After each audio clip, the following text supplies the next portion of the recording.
commence le stream, ça met sur Ok, c'est fait. Ça met sur YouTube. Ok, ça marche. Donc, ouais, je voulais voir un truc. C'était, est-ce que tu peux coupler un thermocouple avec un... C'est bon le niveau là?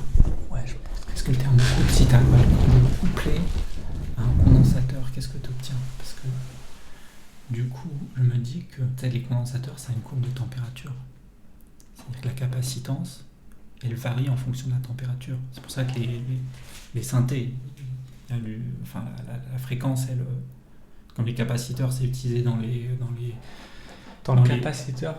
Le condensateur. Ouais. Condensateur, c'est utilisé dans les filtres en fait, et dans les oscillateurs même aussi, avec un truc. Si la capacitance elle varie avec la température, ton truc, la fréquence, elle va, ça va, il y a le drift quoi. Voilà.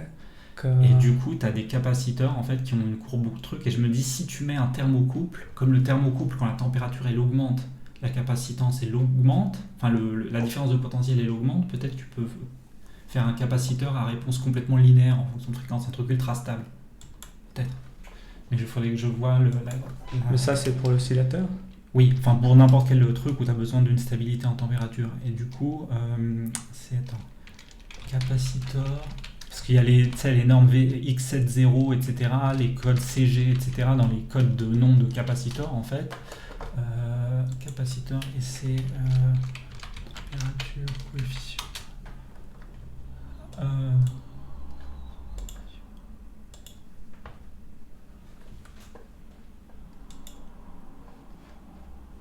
Ouais, en fonction des normes, en fait, voilà, tu as le changement en fonction de tension, en fonction en microfarad, en fonction de la température. Ah non, attends, en fonction... 5 volts DC. Ah oui, mais il y a des températures ou non? Voilà. Et donc du coup, je veux voir si la capacitance elle augmente avec la température. Je passe pas par un proxy là. T'en as un là ici? Non, mais là tu dois passer par le tiny proxy. Fais voir. Attends, celui-là. C'est pour ça que c'est lent. C'est où? C'est là? Non, mais moi je vais avec Chrome en fait. Ah, t'es avec Chrome. Okay. En fait, Firefox, j'utilise que pour le proxy. T'as raison. Voilà, et donc c'est ça. Ouais, voilà. Du coup, ça, t'as un truc. Il se charge là? Ouais, vas-y. Ouais. Et où? Ah, et il faut lancer. Vas-y, ferme. Mets de côté aussi. Hein? Mets de côté le OBS. OBS? En haut. Sans fermer, ça. Voilà. Minimiser. Voilà. Je relance. Allez. What the fuck? C'est quoi ce trésor? Vas-y, fais Chrome là. Attends, il lance une instance là. Attends, qu'est-ce qui se passe là? Donne-moi un shell.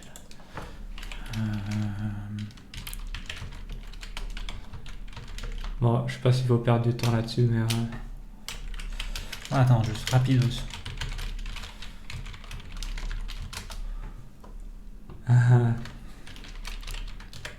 Non, mais tu l'es dans le... Non, c'est bon. Non, mais tu l'es dans le truc. Ça marche mieux comme ça. Ok. Non, il y a un souci bizarre. Hein. 291 mégas direct. Il charge un plugin, il faut le lancer en mode sans échec, mais je ne pas en faire. Non, mais on va perdre du temps. Ok, mais du coup, fais voir si tu enlèves le proxy. Là. Ici? Vas-y, en haut à droite. Ah, dans les options internet? Je peux... Attends. Mes options. Mes proxy en haut à droite. Voilà. Voilà. On met pas de proxy. Voilà. Par contre, je sais pas s'il faut le redémarrer. Non, c'est l'autre. On va tester si ça change. Vas-y, ferme-le. Ça va aller plus vite. Alors attends, capaciteur, donc du coup ouais je voulais voir ça parce que du coup je me dis ça a pratiquement la même topologie en fait, les trucs c'est un thermocouple et un capaciteur, c'est des lamelles en fait, c'est planaire quoi tu vois. Donc ça peut être un...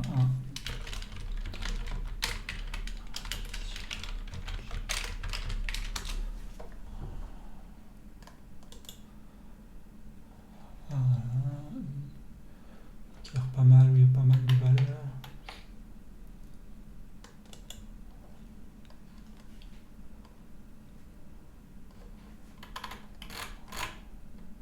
Ouais, mais je vais le graphe moi direct. Celui-là. J'essaie de savoir ce qu'on va obtenir avec Je veux ça. juste voir la courbe de maximum intégrateur, il faut un truc bien, normalement ça c'est volt. Et c'est pour des capaciteurs en céramique en Non, général. plusieurs types justement. Voilà. Ah bah celui-là, ouais, je crois qu'il est bien cet article. En fait non, c'est pas pour les capaciteurs, tu oublies les électrolytiques. Les électrolytiques où il y a un espèce de truc à l'intérieur. Non, là c'est pour les petits capaciteurs, tu sais, les trucs en papier ou les trucs rouges, là, les espèces de cubes. Ou bien les capaciteurs directement sur les circuits intégrés, enfin les puces quoi, directement. Ce genre-là en fait. Voilà, ça ressemble à ça. Bah, les résistances c'est pareil, mais c'est pas gris, c'est un peu marron. Vas-y, descends, comment ça marche? C'est quoi le truc jaune? C'est un diélectrique, donc un isolant, et ça c'est deux lamelles en métal en fait qui sont séparées. En fait c'est des plaques en métal séparées par un isolant, très fin. Et ça permet de faire quoi là? Attends. De faire de l'électricité statique entre les deux et donc du coup de stocker de l'énergie, pas beaucoup, en coulomb, des toutes petites c'est très très peu, ça te décharge une pile tout de suite, mais ça filtre quoi. Et donc du coup, en fonction de la température, en fonction de la température, la capacitance, donc si tu veux la quantité d'électricité qui est stockée dedans, justement en coulomb, en fait c'est ça la quantité d'électricité. Ça permet de créer des ampères par seconde ensuite dans un truc si tu le décharges. Quoi. Donc c'est pour ça que ça s'appelle un capaciteur en fait, parce que ça stocke de l'électricité. Tout simplement des électrons créent une différence de potentiel parce qu'ils sont super près de l'un de l'autre, mais ils peuvent pas communiquer. Donc s'il y a une charge plus d'un côté, tu as une charge qui va s'équilibrer de l'autre. Et donc du coup, voilà, il y aura des capaciteurs qui font de la striction en fait, qui font un petit bruit piézoélectrique. J'aimerais bien voir. Il est où la suite de l'article? Ah voilà, c'est ça. Donc en fait, t'en as avec la température en fait, elle baisse en fait la capacitance. Ah, un pic quoi. Ouais, voilà. Donc du coup, le truc il n'est pas vraiment linéaire. T'as les X77R qui sont les plus linéaires en fait. Et c'est la variation de capacitance en fait sur Et l'intervalle. XLR c'est le plus cher? Ah oui, je crois qu'il y avait une vidéo YouTube, mais du coup. Mais ils sont tous pas tout à fait linéaires. Enfin, il y a un petit truc. Ouais, mais XLR, fais voir la courbe du XLR. Elle est tenable ou pas? On va voir si je vais ici, ouais. Est-ce qu'il y a dedans, ouais. Ouais, voilà, c'est ça. La delta C par coulomb, en fait. Donc, tu as une variation de jusqu'à 20% vers 100 degrés. Tu vois, les courbes, elles sont quand même comme ça. T'as que le NPO en fait, je crois que le NPO il coûte super cher en fait. Et le bleu là, le Y5V. Ah lui il a une sale courbe. Ouais, mais en fait quand tu regardes entre 0 et 25, tu perds la 10%. capacitance elle baisse, ouais voilà. Donc la meilleure température c'est 25. Ils sont tous calibrés à peu près pour bien travailler à 25. C'est la température optimale comme tu vois. En fait je me rends pas compte du manque de linéarité que ça génère sur une température pour une fréquence donnée. Bah t'as un pourcentage quand même. C'est le seul truc que je peux donner, mais là quand même une variation de capacitance de 80%, c'est des pourcents. Mais tu crois que c'est pour ça que l'Andromeda, faut que la température soit stable? Ça dépend quel type de capaciteur ils utilisent. Oui, si c'est des. Justement, il y a un guide sur.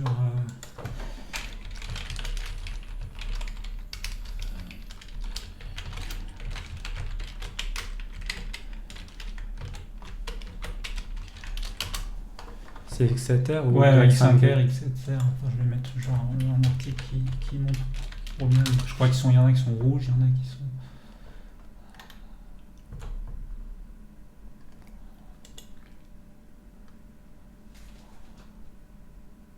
Faut avoir les prix quand même.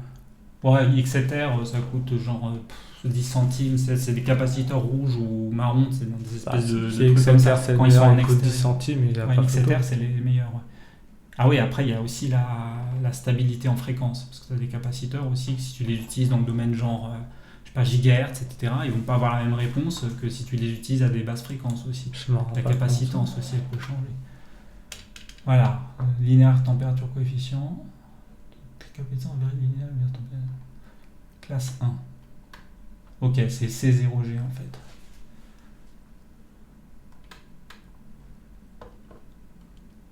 Ok, La classe 1, c'est la meilleure, alors. ouais. Linéaire, no voltage dependency, no edging. Ouais, dans tout, quoi. Est-ce qu'il donne?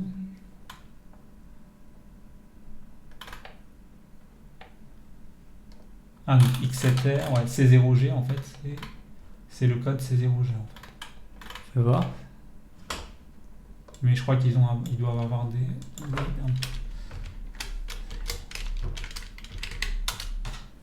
Ah, pas un pricing, là. Ah non. Vas-y, Google Shopping. Je sais Google Non. Shopping. Non, mais faut. Si, non, il faut voir. Genre, C'est où, attends? là, Shopping, mais Shopping. Ouais. Juste pour voir. Ils le sortent ou pas? Non. Ouais, faut voir là directement. Faut aller directement sur Mauser après. 50 V. Bah si. 42 centimes. Sinon, on va sur Mauser. On va tout de suite voir. Bah ça va, 42 centimes. Oui, on peut voir tout de suite. Après, ça dépend combien tu as besoin d'en mettre, hein. Ça peut peut-être aller vite. Sater, MLCC. Oui, après, si tu veux, bah, ouais, pour un synthé ou un truc comme ça, c'est sûr que tu vas prendre. Je sais pas, je me rends pas compte. La type, elle est ici, je crois. Oh le truc. Ah oui, ça c'est. Ah oui, la taille de caisse, Ouais, etc. c'était bien. Par contre, ici, ils n'ont pas le truc qu'on peut prendre déjà. Ah, ils n'utilisent pas cette. Sinon, si, ce qu'il faut passer, je sais ce qu'il faut faire. Il faut faire un filtre sur le nom. J'ai jamais normalement. vu un filtrage comme ça. Ergonomiquement parlant, j'ai jamais vu ça de ma vie. Enfin, même moi qui fais un Tratec, là, je t'avoue que ça aurait pu faire un truc. Ah, voilà, Dielectric, c'est 0G. C'est ça, c'est DNP0. Mais tu peux pas trouver la C'est fiche bon, Pro-D? Si, j'ai mis, regarde, type de Ouais, Dielectric, ouais, c'est ouais. 0,0. Et voilà, il faut juste qu'ils me le prennent. Ça y est, ils me l'ont pris. Et j'ai 15 000 résultats. Donc après. Donc il y a 15 000 sur Soyons les forts, on va prendre la plus grosse capacité. Genre, si on veut faire du 0,47. La plus grosse capacité, c'est ce qui coûte cher en fait. Mais ça reste des tout petits trucs. Bon, 6,78, 4,41. Je pense que ce qui fait le plus cher en ça. Ah, mais il y en a combien dans le paquet? Il y en a un? Ah oui, il n'y en a qu'un seul là. C'est 4 4 euros € le plus le cher. condensateur. Après, tu as tout de suite un truc. 8000, ok. 8000, tu as 33 centimes le truc. Mais ce qui est bien, c'est que tu as les disponibilités, etc. Tu vois, tu as exactement combien ils ont dans le stock, quoi, en fait. Enfin, là, tu peux pas, mais généralement, si tu fais Ah, mais acheter, là, c'est il la peut bobine. checker le. Oui, ouais, c'est sur des bobines, les composants, parce qu'après, tu as des chip shooters, c'est les trucs qui prennent les composants et qui les envoient sur les circuits, les trucs. Et donc, du coup, c'est sur des bobines de papier, comme ça, la machine, elle se place sur le composant, elle le chope, ensuite, il le pose dessus, quoi.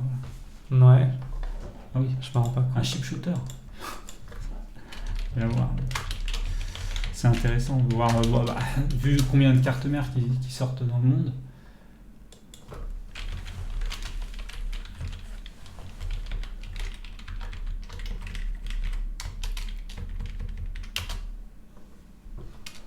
« 9 ans, 8 ans... Oh putain, il n'y a pas de truc. On va prendre directement. Prends le premier, là. Non, attends. Non, mais c'est juste pour que je me rende compte de ce que c'est. On va voir, c'est là. C'est le même de toute façon.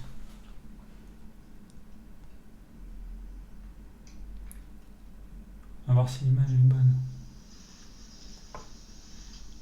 Ah voilà, c'est là. La tête, elle est là.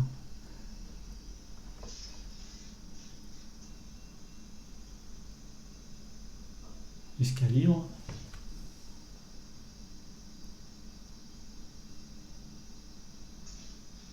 Calibre les 4 coins.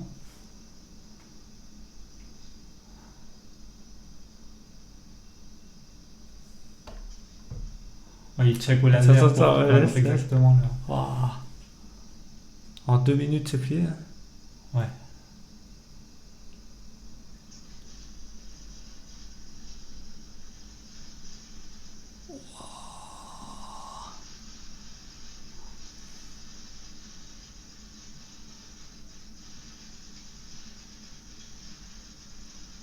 Ah, c'est rapide, hein. Ah oui, le truc, pas mettre sa main dedans. Waouh.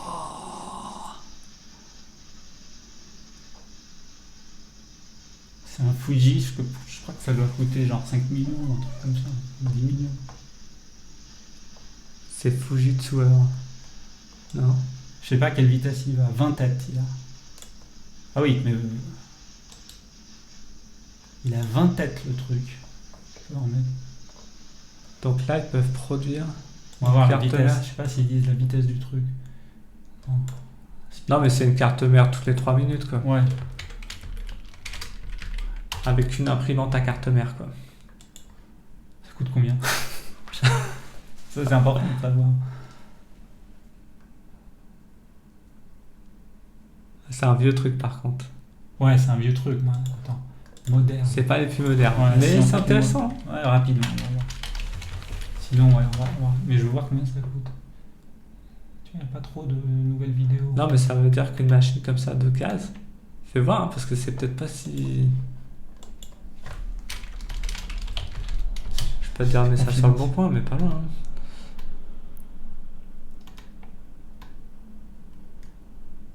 On va 59 prendre 000 un- dollars. Ouais, donc c'est 60 000 balles. Et ça prend de la place. 50 000 balles. Tu vois, quand même, le truc, c'est... C'est pas Voilà. si cher que ça. Hein. Franchement, Ah, c'est combien de... 50 000 balles pour imprimer des cartes mères à la chaîne. Ouais, mais il n'y a pas que ça dans la production. Hein. C'est une des étapes, faut déjà. Mais ça, cela dit, ça te place les composants déjà. Donc si t'en as beaucoup, c'est clair que tu vas pas faire à la main. Il y a un moment donné, il faut qu'ils soient placés les composants. Hein. Donc Putain, je me dis, le mec qui vient installer ça chez toi, putain. c'est pas... Enfin si, après, il y a des problèmes de Non, mais t'imagines, synchronisation parce que le truc, il tourne c'est super pire qu'un vite. ERP le truc. T'imagines la calibration de la machine, le nombre de consultants qu'il faut et tout. C'est un truc de psycho. Faut lire la doc soi-même, il faut rentrer dans le truc, quoi. Sinon, Ah, mais non, mais là, tu payes 3 ans de R&D juste pour injecter tes composants correctement. ça existe pas ça en open Je sais chip pas. shooter. Où est-ce qu'on...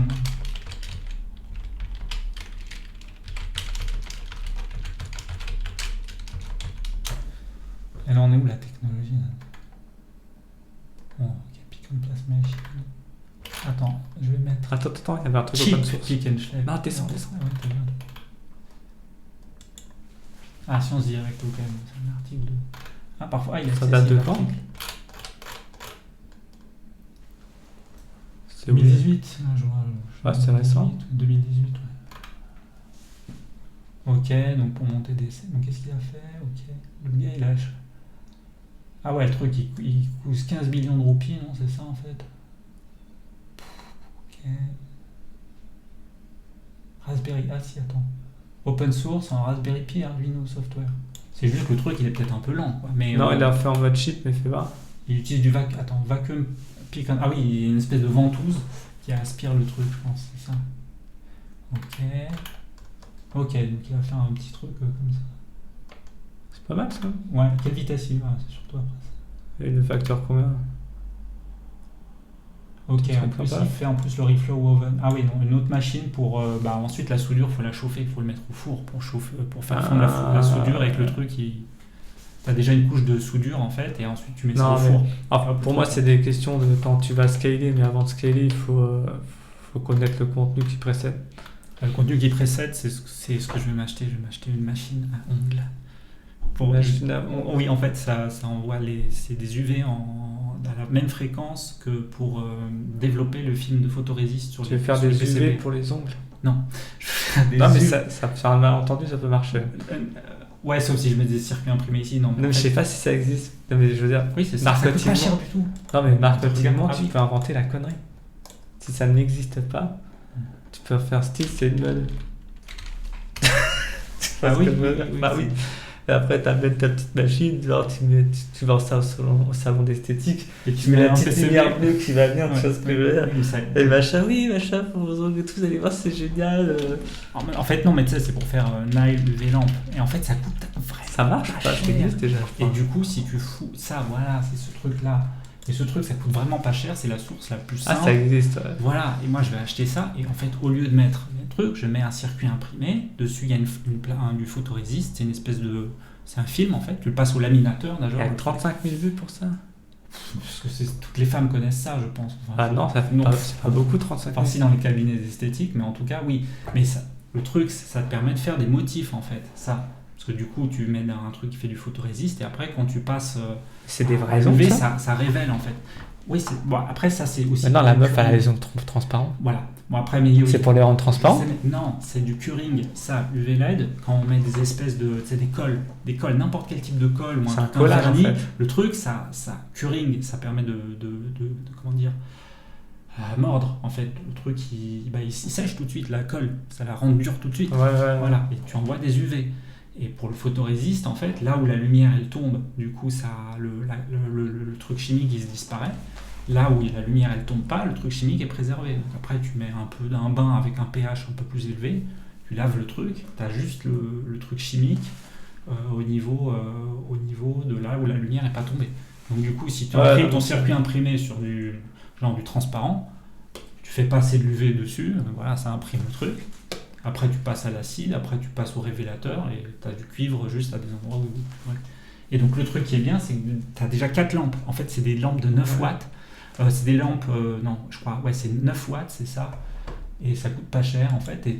Mais déjà, avec le truc, ça coûte 20 €, quoi, tu vois. UV nail lampe, et c'est utile. J'ai l'impression qu'il y a beaucoup de trucs comme ça.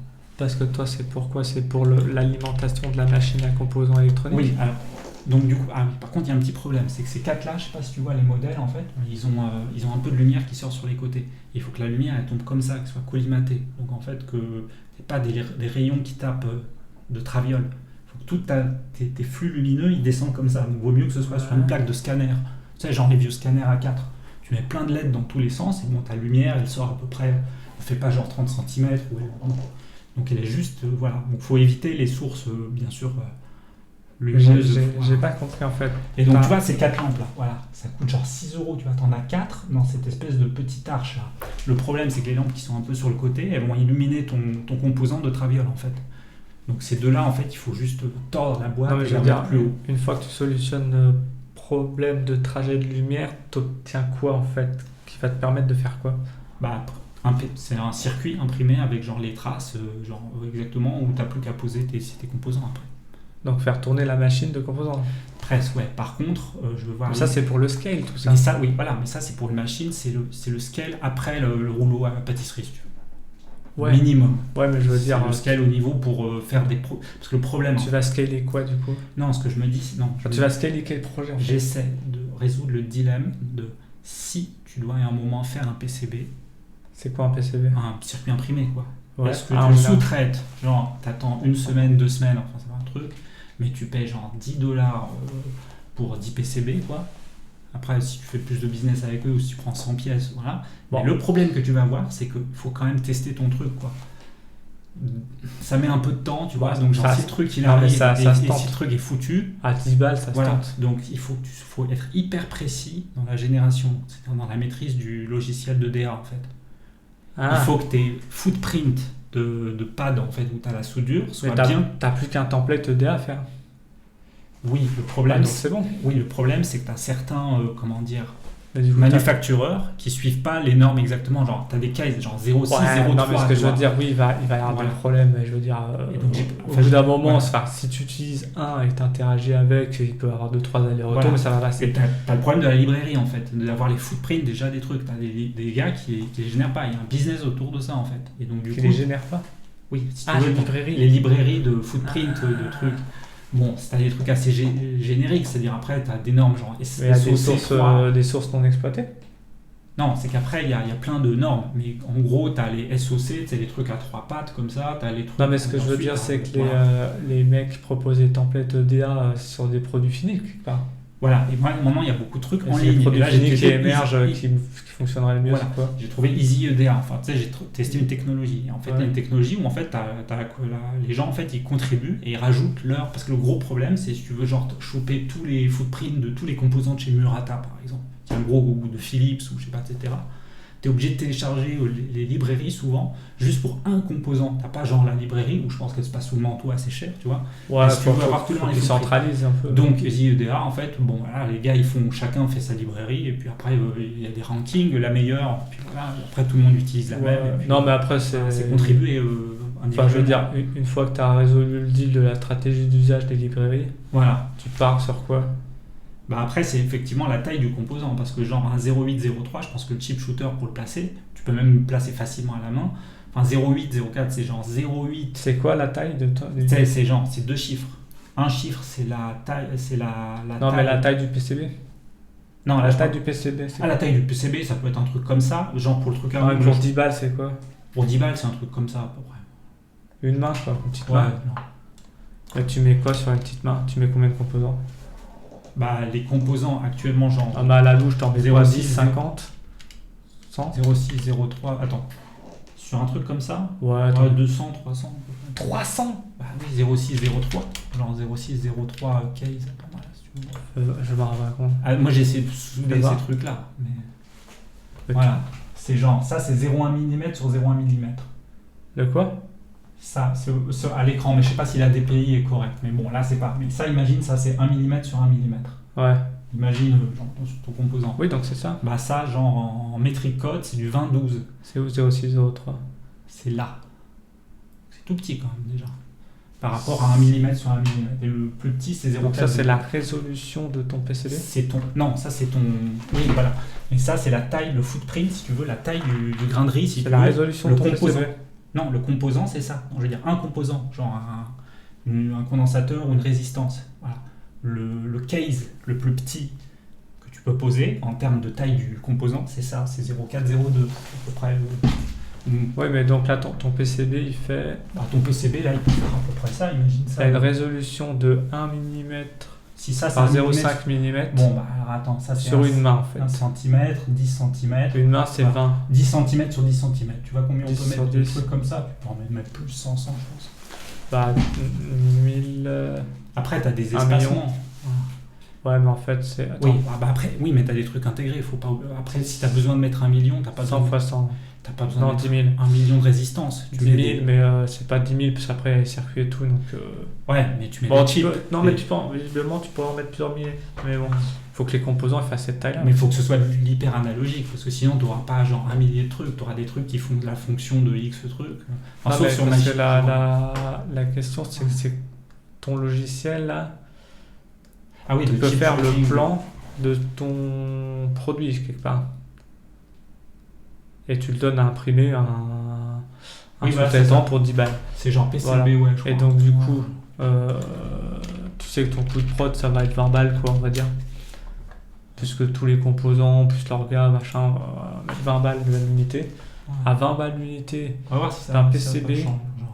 On va voir si ça change. Bon, ouais, 100. ouais, parce que la question, elle commence à s'éclaircir, en fait. C'est à 20 balles l'unité, avec un PCB. Ah oui, do layer. Et il Do faut layer, rajouter bon. par-dessus, en fait, après. Voilà. Parce que ton PCB, tu vas le connecter à quelque chose. Oui. Mais à quoi? Bah justement, c'est là que je me dis qu'il y aura. Je suis en tranche, je me demande exactement, est-ce qu'il vaut mieux rentrer dans. Comment dire, au niveau business, dans l'électronique modulaire. C'est-à-dire, en gros, tu descends pas en dessous du microcontrôleur. Tu prends. Voilà, Donc tu te plupart des positionnes modules, en tant que... Voilà. développeur, si tu veux, d'intégrateur de prototypes, etc. Mais après, pour vendre le Ah. truc en entier, mais tu peux regarder quand même, c'est faire, ouais, rentrer dans l'Arduino modulaire, genre trouver, genre, t'as des trucs où tu peux mettre tes slots exactement, si ça n'existe pas déjà. Parce que si tu vas sur AliExpress, En électronique modulaire, Tu vas voir, on en a parlé et ça a l'air avancé. Hein. J'ai pas testé du tout. et en fait, les modules, genre le BMC, le truc qui permet d'envoyer en WC12, le truc, il est comme ça. Fais voir sur AliExpress les trucs les plus... Bah, par exemple, le truc À quel prix t'as quoi dans C'est en 3 termes euros. d'électronique modulaire? en WC12, par exemple, on va prendre un truc classique, Step Up Converter. Le truc qui te permet de passer genre de 10 volts à 15 volts, si tu veux. Courant continu vers courant continu. Module, bien sûr. Donc là, on est sur un truc un peu... Qui permet genre de convertir du voltage. Donc, ce qui permet sans utiliser de transformateur, bien sûr. Et de courant continu à courant continu. Et celui que j'ai utilisé, celui que j'ai acheté par exemple, c'est celui-là. Ouais, mais là, c'est 30 centimes. C'est rien. Ouais. Voilà, t'as juste une truc pour régler, là, genre tu vois 2 volts, tu vois la sortie du Ouais, mais donc multimètre. c'est même pas la peine d'imprimer un PCB. Voilà, et donc tu vois, ça coûte rien. Après, si on prend genre, bah, je sais pas, genre WC12, et après, genre les gars, Libellule, là, ils ont fait un truc intermédiaire, quoi. Ils ont fait un truc.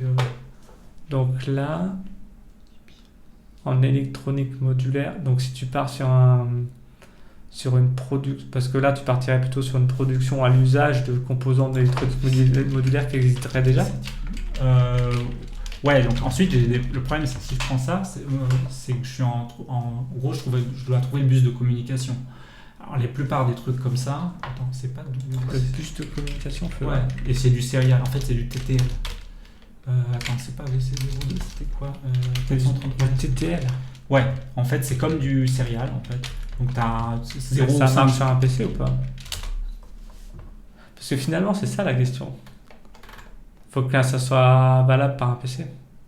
Voilà, celui-là, il est 4 euros. Celui-là, il est à 4 euros par 433 MHz. Et la taille du truc, c'est minuscule, en fait. Et là, t'as 2 pièces. Donc, c'est 2,20 € le truc. Et le truc, il est comme ça, tu vois, à peu près. Comme ça, comme ça. Et donc, du coup, comment tu fais pour interfacer ça avec d'autres modules? Je me dis, est-ce qu'il y a des... Ça fait quoi, ça? Ça, c'est un truc c'est un modem, en fait. C'est un... Attends, 2 pièces. C'est un émetteur, récepteur, 433 MHz. Attends, je pense qu'il s'appelle ça, c'est pour HC02. HC02 module. Attends, parce que sinon, je ne trouverais pas ça exactement. Voilà. HC. Attends, c'est quoi HC12?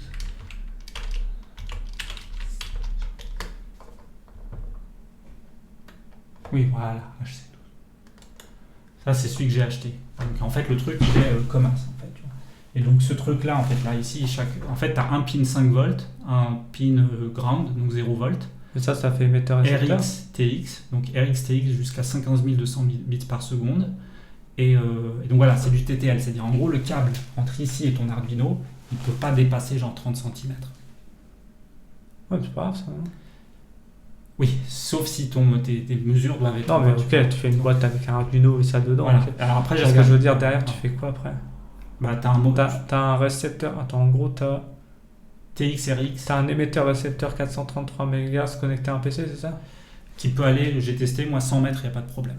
100 mètres, il n'y a pas de problème. Tu peux aller de 1200 à 115 200 bps en vitesse, à peu près. Ouais, mais 433 MHz. Et tu montes jusqu'à 473. Tu peux choisir, tu as genre 120 canaux possibles, je crois. Mais c'est des canaux publics? Ça dépend, tous les, on va dire, à peu près, je pense que c'est... Il y a beaucoup de gars qui utilisent ça, il y a tous les on n'avait pas de document là, oui. de la mort qui tue. Mais, bah attends, sinon il y a la comparaison. En fait, si t'as... Non, mais c'est juste pour voir si c'est en plan PMR. Genre c'est des militaires ou c'est PMR. Des mecs de gauche. C'est PMR. Je m'en rends pas compte là. 433 MHz, c'est tout. Tu me dis que tu peux émettre, recevoir sur 100 mètres. C'est ça? Ouais, tiens, bah, voilà, c'est ça en gros le truc de temps. Et ensuite, pour la l'IoT... région. Pourquoi lesquels? Ah, fais voir Europe. Vas-y. Où ça? En bas. Ah oui. Remote keyless entry system. Le port de garage. Ah, et à quoi d'autre? Voilà, mais normalement, t'as pas le droit d'aller trop au-dessus de 434, quoi, tu vois. Ah oui, puis après, c'est le truc le 3G, 4G.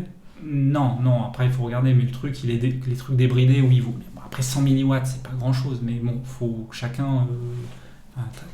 si tu peux utiliser une antenne directive, c'est Non, bien. mais c'est 433 et c'est pour ouvrir les portes de virage. Voilà. Mais par contre, il n'y a rien d'autre que les portes de virage. Par contre, ouais, le HC12, si tu mets à 115 200, je crois qu'il squatte 10 canaux au-dessus et en dessous. Non, parce que là, je me dis, en gros, la valeur ajoutée max que je vois là-dessus, c'est de faire un talkie-walkie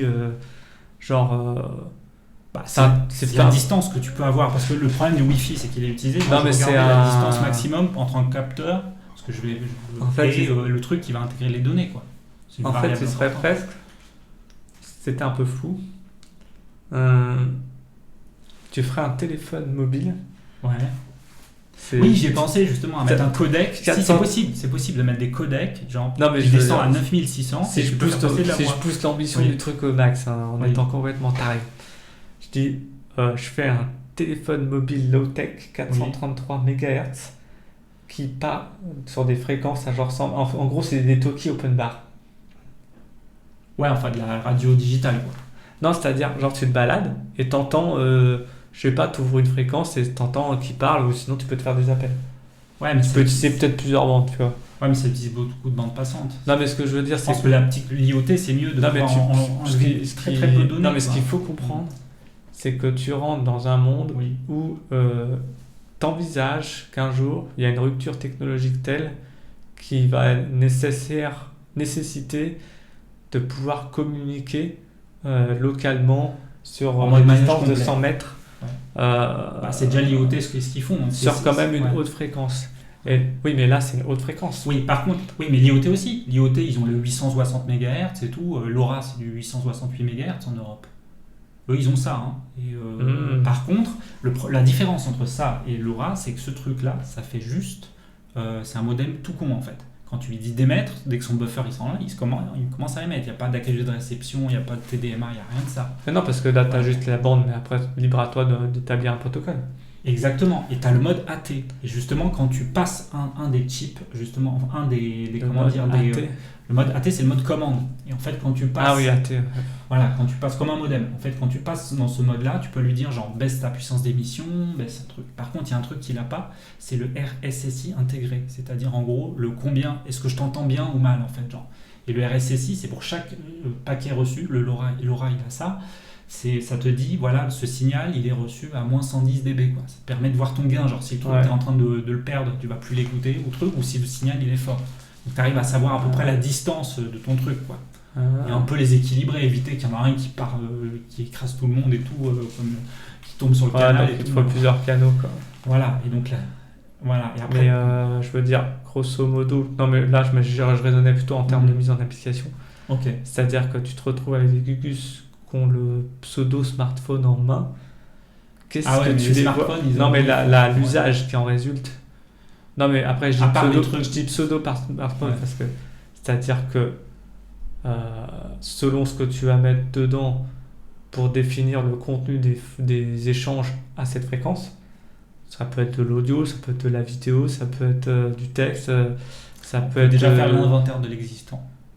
Non mais je veux dire, ça peut être c'est une façon avec l'audio, il y en a qui font ça, ils chopent tout le spec 433 avec, non, mais je veux dire, avec une clé SDR et... Moi je me dis autant aller à l'extrême et je me dis bah de toute façon les hautes fréquences c'est pas par hasard si elles sont voulues par des technos où tu as plus de possibilités, donc ça veut dire vidéo non mais ça, en gros ça veut dire réseau 4G mais local quoi. Ou Wi-Fi, mais le Wi-Fi est tellement saturé déjà, enfin voilà, là l'avantage c'est qu'en fait la fréquence est quand même plus basse, techniquement normalement c'est pour envoyer des petites données, c'est quand même pas fait pour envoyer la sauce.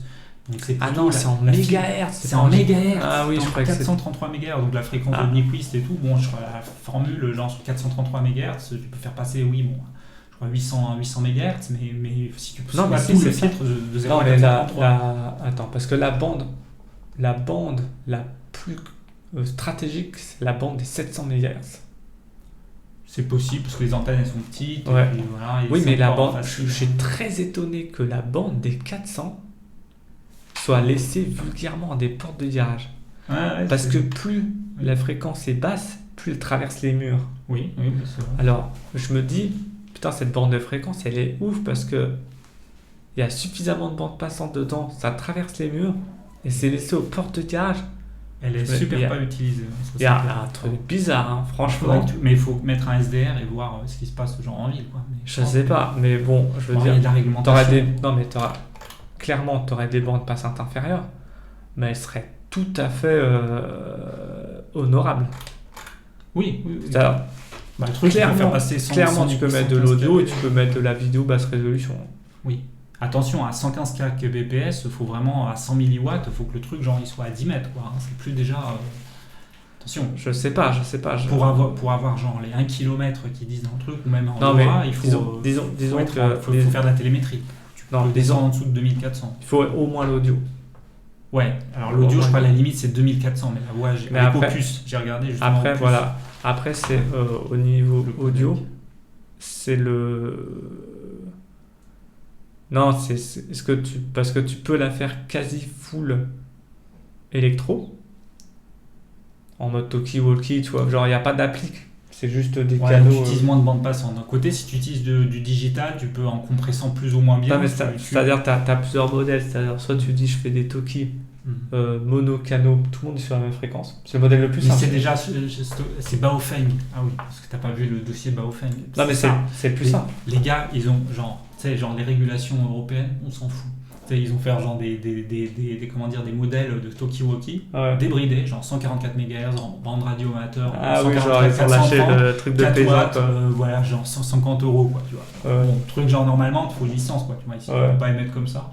Ils ont dit, allez-y, achetez, c'est super, ça marche super bien. Donc, du coup, genre pour les Européens, et là, du coup, tu sais, c'est comment ils ont géré le dossier ah ouais, parce que Baofeng, genre ils ont interdit, enfin ils ont mis ça, genre c'est presque genre dans la liste des trucs de Trump interdit, quoi. Baofeng, attends, comment dire, français problème. Problème. Attends, Baofeng. Mais français police, non Baofeng, ah oui, licence. Là. Ah oui, licence. Ah oui, voilà. On va voir ce qu'il dit. Combien ça dure 10 minutes quand même. On va voir si le gars, est-ce qu'il a l'optique politique ou non. C'est un peu bizarre. D'ailleurs, Chrome qui marche pas. Des vidéos blanches. Il y a un truc mystique là. Oh là là. Qu'est-ce que c'est? Vas-y, rafraîchis là. Non, la vidéo. Rafraîchis la vidéo. Ouais.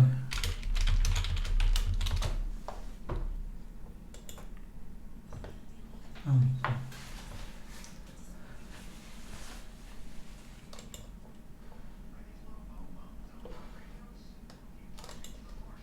Il est où le son? Ah, on va pas mettre trop fort. On n'entendra rien. Non, mais mets les sous-titres. Sont...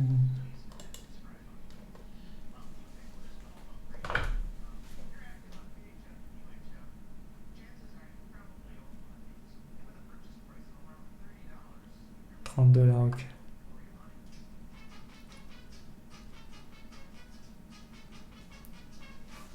C'est en mode flow le truc. Ouais, il y a pas de truc politique. Non, mais la fin, c'est pas grave, attends. Ce que je fais en général quand je veux faire du YouTube rapide. Ah bah tiens, si.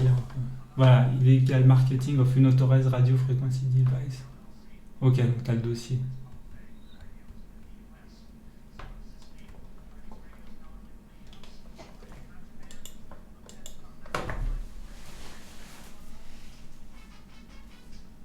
C'est quoi ce délire? Ils en ont shippé combien là?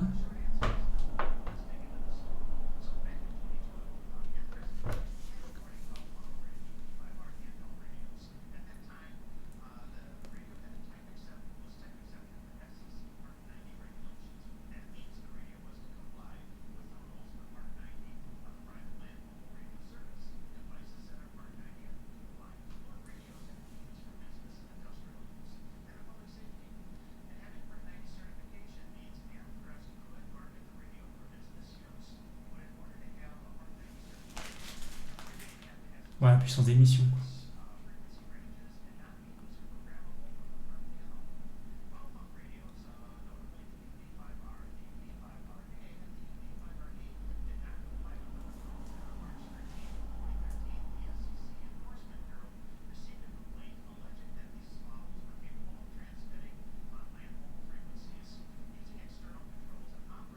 Ah oui, tu peux l'automatiser.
Ah.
Quand le plus, c'est pas un plus.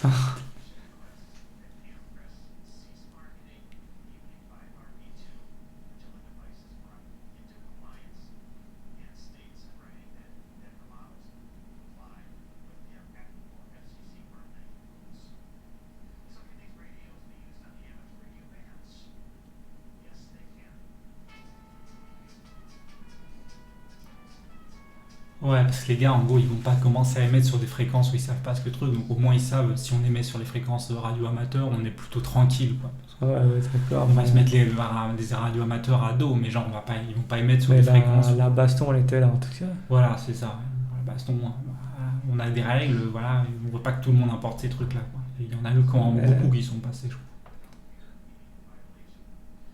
Mais Bon, enfin voilà, en gros, ça a été squatté comme ça, l'audio dans cette zone-là, en fait. ouais, mais ça c'est qu'aux États-Unis. Ouais, en France, ça a moins pris, mais je pense que ça pourrait être un peu le merdier aussi. C'est comment ça... Ouais, il n'y a pas cette culture en fait. Il n'y a pas cette culture. Alors qu'aux États-Unis, c'est quand même, ils ont des grands espaces. Ouais, ils ont les mecs avec les fusils de chasse, c'est pas les mêmes délires. Voilà, ils ont des grands espaces. Je veux dire, quand t'es dans le Montana, quoi, bon, parfois, t'as pas de réseau mobile, hein. Je veux dire, le territoire, il est quand même. D'accord.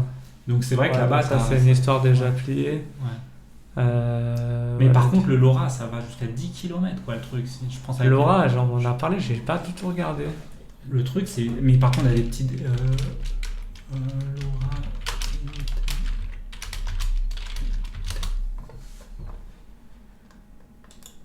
C'est un des protocoles radio, en fait. Mais long range, et en fait, il va. Ça utilise le chirp spread spectrum, donc ça utilise vraiment. Ça switch en fait à l'intérieur de la fréquence, en fait, ça évite justement, genre s'il y a une fréquence qui est épuisée, ça l'évicte en fait de son spread. Mais attends, parce que. Ah non, ils utilisent du 833. Ouais, eux en Europe, je crois que c'est 800 et quelques mégahertz. Non, regarde, ils utilisent 433 déjà. Oui, ils utilisent 433, mais je crois 868 Europe. Ouais. En Europe, en gros, ils ont dit LoRa utiliser ça. Attends, mais d'où ils sortent? Après, il y a un très range 10 km. In rural areas. Genre en ligne of sight, mais c'est déjà mieux, quoi. Et donc, si tu utilises une antenne directive, je crois qu'attends, le rêve. Attends, 150 km. La technologie couvrant le. Ah, c'était la partie physique. Ah oui. Et en dessous, c'est LoRaWAN. D'accord. Ah oui, parce qu'il y a une puce GPS, donc tu peux avoir le GPS, la géolocalisation. Attends. Mais par contre, tu as un protocole déjà un peu plus en fait, c'est comme. Mais c'est un réseau. Je n'arrive pas. Pourquoi ils sont partis en mode écho? Ouais, c'est la physical layer en fait qui est propriétaire. C'est-à-dire en gros si tu veux, le codage directement analogique dans la fréquence. Le site de LoRa Marketing Monde, ils annoncent quoi en fait? Il n'y a pas LoRa. C'est ça en fait. Ouais, c'est ça. Ils ont bien mis le restricted. Oui, parce qu'ils veulent dire, ils sont open, mais pas tout à fait. La couche physique, elle reste quand même fermée. C'est dans la couche physique, la modulation radio, quoi. Je sais pas, c'est comment eux ils arrivent à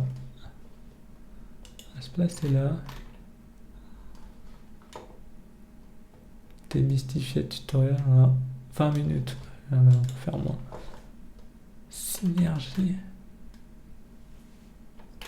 Ouais, ils essaient de fédérer tous les gars de l'IoT dans leur truc, quoi. Voilà. Oui, donc c'est quand même des gros débits. Oui, il aura. Non, enfin, des gros débits, non, c'est surtout quand même pour l'IoT. Donc, c'est fait quand même, t'as pas une énorme. Et c'est ça que j'ai du mal à comprendre. Bah, c'est en fonction de la distance et du nombre de clients. Et il y a un graphe, en fait, qui dit en fonction si, genre, t'as 1000 clients, c'est la merde. Genre, si t'as genre 1000 trucs IoT, tu peux pas utiliser, ça tombe assez vite quand même.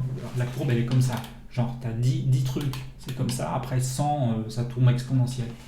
Donc, genre à 1000 devices, vaut mieux que tu émettes genre 2 octets, tu vois, enfin genre 30 octets toutes les heures, quoi, tu vois. C'est vrai, ça devient vraiment ultra low débit, quoi. T'es en train de me dire qu'en gros, ils ont fait la surcouche physique pour assurer la non-triche de Je crois que c'est ça. débit sur le protocole. IoT, radio, protocole, comptable.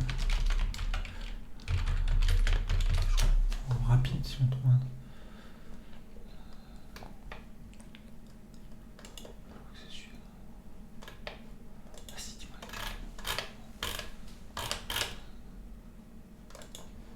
Soyons fous. Non.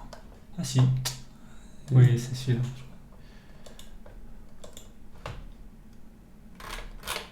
Si c'est celui-là ou non.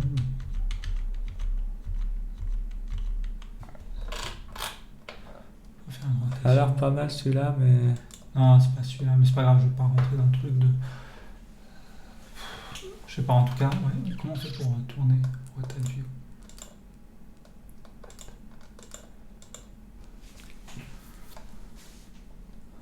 Ouais, Sigfox c'est complètement propriétaire, mais sinon, t'as Ah, mais c'est Sigfox qui m'avait parlé. 868, Star Mesh. 250, ouais, enfin il est pas très précis par le Sigfox. Sigfox c'est le minuscule. En fait. Mais Sigfox c'est l'application de LoRa, non ou pas?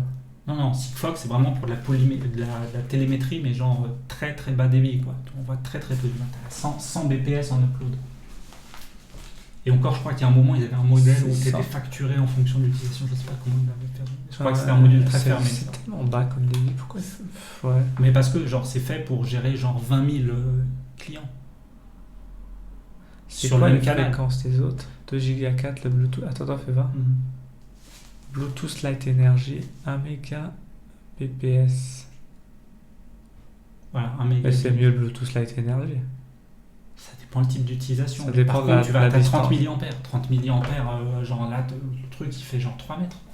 Ça, quand même, tu montes genre à 1 km, quoi. 1 km, parfois plus. L'orage, justement, tu montes Et à l'autre, 6 km. attends, 30 000 et l'autre 100 mAh.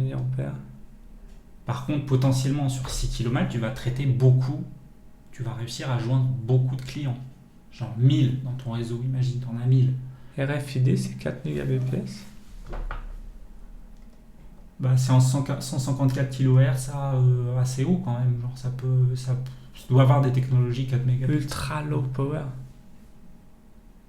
Ah oui, donc c'est hyper près, mais une grosse masse de data. Oui. Ouais, tu peux. Wow. 125. Ah non, parce qu'ils ont, regarde, ils ont des transducteurs sans doute très haute fréquence aussi. C'est presque au gigahertz en plus. Oui, ils peuvent monter déjà au gigahertz. Waouh. T'as vu ce que ça peut envoyer comme données, les RFID. Peer-to-peer network. Enfin, point-to-point, pardon. Point-to-point. Ah oui, point-to-point. Voilà, et ici, LoRaWAN, en fait, c'est du Star Mesh Network. T'as déjà là, la gestion du genre pour éviter que t'aies deux clients qui se parlent en même temps, quoi. Ah, LoRaWAN. Oui, t'as Ouais, il est là en fait. tout. Oui, c'est ça en fait. Ah, 250 kg. Ah. À la plus haute vitesse, en fait. Donc il est un peu entre les deux, en fait. T'as Zigbee aussi, mais c'est entre les deux un peu. Et jusqu'à 1 à 2 ans. Zigbee, ça me dit quelque chose aussi. Et Z-Wave. Waouh, il y en a d'autres encore. Ah si, il y a le range ensuite. Fais voir. Ah oui. Donc LoRa, là, 10-100 mètres, bon, je pense que ça peut aller plus loin. Up to 200 mètres le RFID. Non. Ça dépend si c'est des RFID industriels peut-être, mais genre si le truc il fonctionne à 900 MHz. Fais voir les autres. Attends. Ah oui, s'il utilise la technologie backscattering, si le truc il stocke de l'énergie, genre qu'il est lu genre une fois tous les 24 heures, il peut stocker assez d'énergie. Attends, l'autre c'est 10 km, 50 km, c'est qui? Vas-y, remonte. C'est Sigfox, non? Fais voir, remonte. Ouais, c'est ça. D'accord. Et Sigfox, c'est ce qu'ils vendent plus en genre jusqu'à 50 km, quoi, tu vois. Mais c'est vraiment très très peu de données. Ils sont dans le long range. Et LoRa, il est à 10-100 mètres. Ça va plus loin, je pense. Ça va plus loin. Attends. Enfin là, ils mettent 10-100 mètres, mais ça me semble un peu. Bah non, mais c'est pourri. Reviens sur le truc de RFID là. Attends, regardez. Genre la distance. Non, en fait, il y avait un article, je vais essayer de. Non, mais fais voir parce qu'on n'avait pas fini l'autre. Attends, t'as raison. Non, mais c'est juste pour me mettre des perspectives. Ouais. Je comprends pas en fait pourquoi LoRa il est à 100 mètres et le RFID à 200 mètres, mais ça change pas grand chose en fait. Bah, je pense que c'est la consommation, c'est ouais, la consommation électrique. Et la puissance est plus faible, c'est tout. Attends, mais non, parce que RFID ils disent ultra low power consumption. Ouais, mais cet article il me semble un peu parce que. Oui, ça utilise du backscattering normalement. C'est quoi le RFID, je crois que c'est ça. Ça reste un truc de malade comme spec. Backscatter, je crois. C'est la technologie pour stocker un peu d'énergie.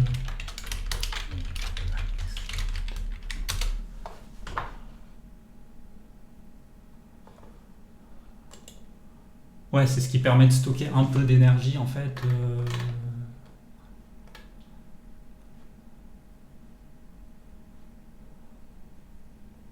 Oui, donc ça c'est le RFID, mais je pense que le truc. Ah, mais ça c'est le tag primaire. Oui, mais le backscatter, il peut, s'il drive un truc 800 MHz, genre un circuit intégré, il faut juste qu'il ait l'énergie en fait.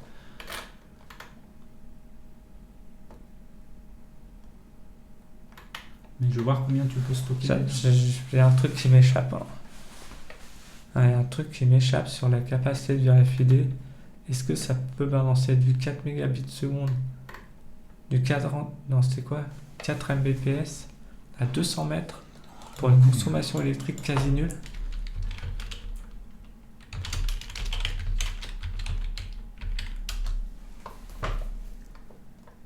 Est-ce que c'est pas juste la vitesse Mbps du tag pur? Bah je regarde, non. C'est ça que j'avais du mal à savoir en fait. Non.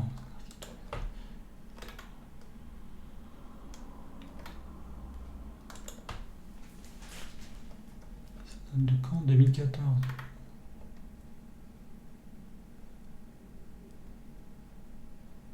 Passif fixe UHF Reader, ouais, c'est ça, un truc qui fonctionne en gros en 433 MHz en passif. Very short.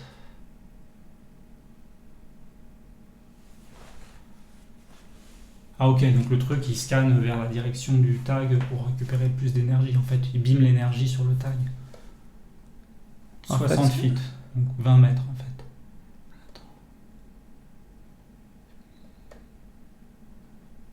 Non, mais en fait, c'est même pas tant la distance.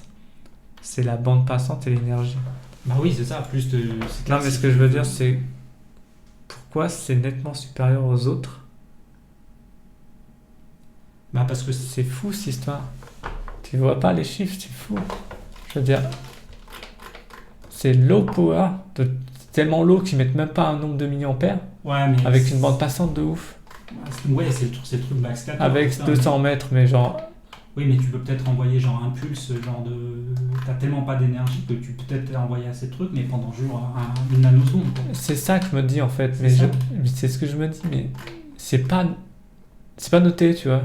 Ah ça, il faudrait que je le voie. Oui, il faut regarder comment le. Mais c'est peut-être qu'un one shot, ouais. Mais du coup, c'est complètement débile de mettre un data rate aussi élevé, parce que de toute façon, tu peux pas faire grand chose. Bon, après, t'as les applications là.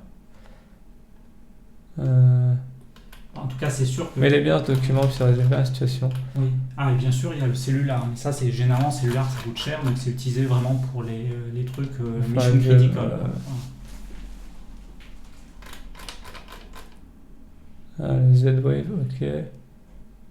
Tous les portes de garage en gros. Et là, le Low-One, par contre, lui, il fait 200. Lui, c'est vraiment des vraies données. 250 kilobits, par contre, c'est le range, il est le plus petit, à mon avis, à 250 kilobits, et tu squattes une grosse partie du spectre. Parce que lui, il a la même. Et c'est pour ça qu'ils ont fait un protocole propriétaire, parce que Tout le monde se partage le gâteau. Zigbee en fait. Ah mais c'est en 2 Go 4. Mais c'est un concurrent direct en fait. Mais par contre il traverse pas les murs. Donc du coup lui il est mieux en fait. C'est pratiquement les mêmes. Si tu veux, c'est aussi que la bande des 433 elle est un peu tranquille, si tu veux. Genre tout le monde est passé sur le Wi-Fi, tout le monde parle de Wi-Fi, et bon, il y a des gens qui savent pas qu'il y a d'autres trucs où tu peux aller chercher. Et l'IoT, de toute façon, tu es obligé, parce qu'à un moment en Wi-Fi, c'est pas gérable. Genre, quand on était à révision, tu as vu ce que c'est pas fait un protocole pour gérer genre 3000 clients. Par contre, c'est ça, tu peux avoir beaucoup de clients, comme dans l'IoT. Dans l'IoT, tu as quand même une notion et un moment dans ta sphère d'influence, si tu veux, sur 500 mètres, tu peux recevoir beaucoup de capteurs, quoi. Donc, le mieux, le plus intéressant, je pense, c'est pas de faire la fois à pouvoir envoyer de l'audio. T'as pas besoin d'envoyer de l'audio de 50 mètres à 50 mètres. Tu dis bonjour, quoi, tu vois. C'est pour ça que l'audio, je me dis, ça n'a pas tellement d'utilité parce que ta sphère d'influence. L'utilité militaire, mais. Ouais, militaire.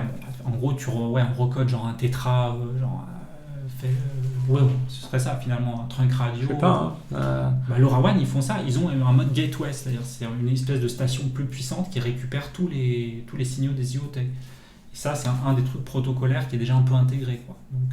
Donc tu peux pas vraiment utiliser LoRaWAN sans gateway en fait. Mais tu peux, s'il y a un mode quand même, tu peux passer outre et sans gateway, mais c'est pas considéré si ensuite tout le monde s'y met à utiliser ça comme une bonne étiquette, si tu veux. Genre si quelqu'un utilise, genre, supposons que tu as une autre boîte qui utilise de l'IoT. Ouais. Si elle se met genre en 433 MHz et que commence à envoyer à 115 200 de la merde, tu vois, genre tu vas dire mais qu'est-ce que vous foutez? Enfin tu vois, ça passe moins les murs, donc déjà tu peux avoir des problèmes de voisinage si ça commence à être employé. En fait, non mais là ce que je me dis c'est que tous ces protocoles, faut bien les connaître, faut savoir ce qu'ils font, faut savoir ce que tu peux faire dessus. Et justement, je crois qu'ils ont encodé dans le protocole un trade-off matériel, c'est-à-dire en gros, je crois qu'il y a des trucs protocolaires vraiment pour forcer les gens à ne pas abuser, si tu veux. Oui, je pense qu'il y a un truc comme ça, mais il faudrait se renseigner plus précisément. Et Sigfox, je crois que c'est tu vois, le business model. Non, mais Sigfox, leur positionnement, il est clair, mais il n'y a pas de mystère, je dirais. C'est d'envoyer des petites données, quoi. Voilà, c'est ça. C'est le protocole que le codeur chez Flex il a utilisé pour ses ruches, pour monitorer l'ouverture, fermeture des ruches. Mais c'est proprio par contre. Et t'as un tracking, mais je sais plus combien c'est le pricing. Celui-là, il a l'air d'être orienté un peu. Ah, je crois que celui-là est pas mal. Enfin, il explique bien, c'est la densification en fait le problème. Ah oui, tu pourras pas communiquer avec tout le monde là. Ou alors faut un. Bah voilà, c'est que si tout le monde s'y met à utiliser ces trucs-là, genre dans l'environnement urbain, il y a un moment ça va être le bordel, tu vois, s'énerve complètement. Ouf. Oh putain. Ah oui, Google, Alibaba, Tencent qui joignent le truc, là tu te dis. Qu'est-ce qui va se passer? Ah oui, c'est gros enjeu là.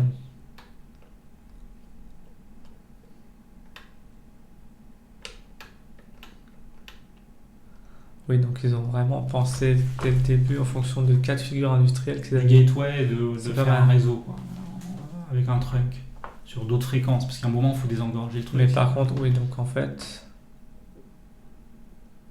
Ah oui, pas tout le monde pourra participer en même temps là. Voilà, il faut une gateway, c'est pour ça le mode gateway. Ouais, mais même en gateway, ça. Après, tu peux faire le hacker en fait. En gros, si ton truc matériel il désactive le mode gateway et tu fais le con, mais alors après, quelqu'un va te chercher à un moment. Quelqu'un va te trouver. Qu'est-ce que vous faites, monsieur? Enfin, genre. D'accord. Ouais, donc. C'est le réseau qui va marcher mais qui coûtera cher. Par contre, la réception, c'est ça qui est bien avec la radio. Tu peux être n'importe où en fait. T'as pas d'acknowledge. Justement, c'est là qu'il faut que je vois. Je crois qu'il y a la couche un peu juste au-dessus. Elle est un peu protocolaire, si tu veux.